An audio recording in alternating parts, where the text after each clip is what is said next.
Hello, hello, Josie here. Are you ready for the truth, the whole truth, and nothing but the truth? And are you sure? Okay, here we go. So, driving through a city in Texas that I have not been to since 2002. Yeah. And I came here with someone that I did not know, but I trusted. His name was Roger.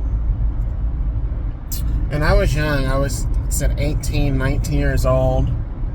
You know, that time frame, I tell you, it was really like a blur. It was a blur. There was so much that happened over that time period of between 17 and 21. A lot of changes. I'm not going to say that, it was all bad. I'm going to say that there were changes. There was good, and there was bad, and there was indifferent. And I'm telling you that the time was a blur. Everything happened very quickly, especially during those times. You have to remember during those times, like the late 90s, 2000s, early 2000s, a lot of people were just starting to really get internet in their home. I mean, like, they really only had internet available at school.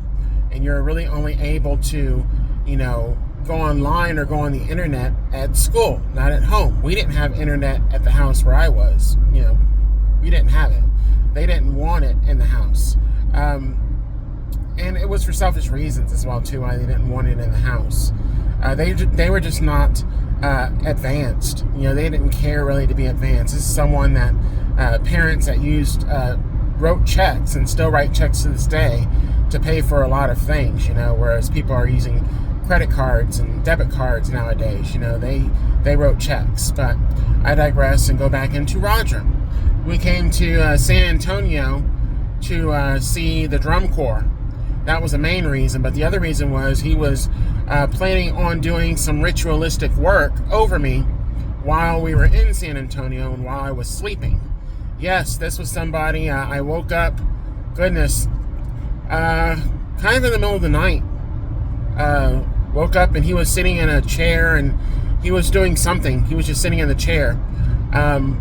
But yeah, he was doing some ritualistic work over me while we were in San Antonio. Stayed on the Riverwalk. It was really nice. The hotel and to see the Riverwalk and the drum corps show, that was really cool. But his main intention was to siphon, drain from me, attach cords to me, so that way he could use me, especially in the community. One way that he did this, he was a part of a group, a club called the Houston Area Bears, and I believe he was one of the board members or something like that. But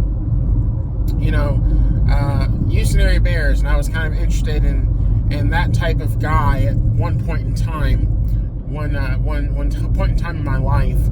And he was part of the Houston Area Bears. I met him online on a dating site, and we went and got coffee, and he knew who I was. I wasn't really aware of who I was at the time. I didn't really, I was just, I'm going to use the word oblivious. And that's the truth. I didn't know. I was not aware. But he was.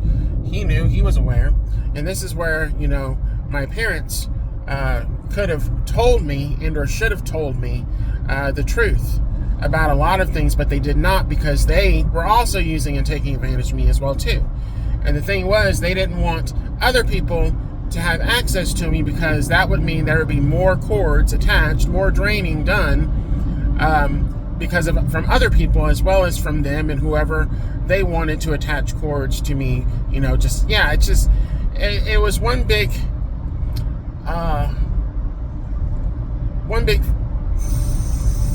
fuck fest of lies. Let's just put it that way. But Roger, took me to Riverwalk and saw the drum corps and did some ritual work on me that night that I was not aware of. And after that, we really didn't connect again or hang out again.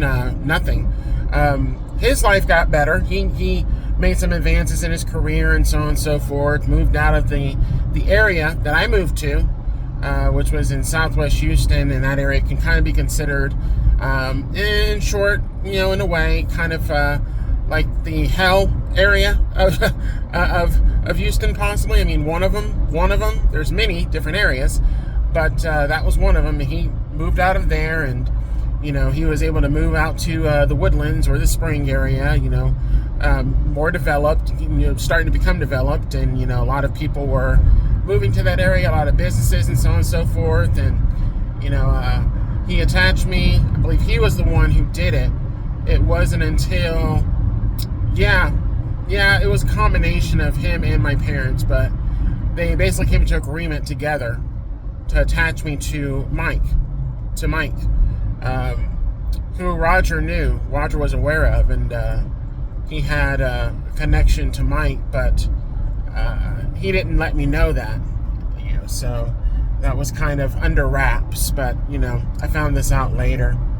But yeah, I had to come back to San Antonio to collect what was stolen from me here. Calling my power back. Calling my power back. Calling everything that was stolen from me back. I want it back. And I did not have to go back to the exact location. I'm just strolling through San Antonio. And whatever is supposed to come back to me, it's coming back.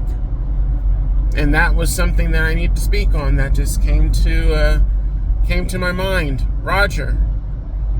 Part of the reason why I did not come back here was because of Roger and what he did that night.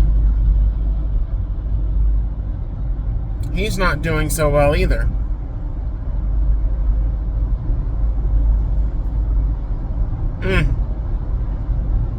Roger.